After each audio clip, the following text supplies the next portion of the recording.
This is Kamel's office. As in the whole building, there's a number of tiles that have fallen.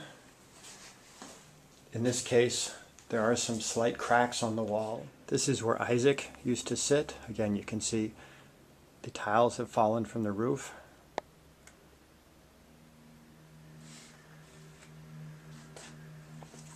The place is a mess. The computers, though, seem to be fine. The main damage that we see is on the divider between the wings and the main building.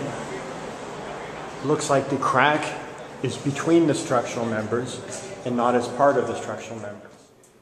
This is in the room in front of Sandra's office. No damage, but of course things have fallen on the ground. Biggest damage that we've seen so far is in the cafeteria, where there's cracks throughout the cinder blocks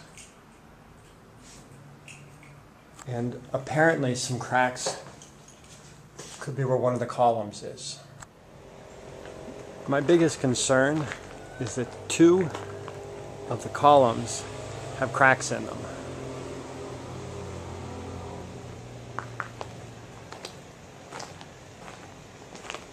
Where's the other one?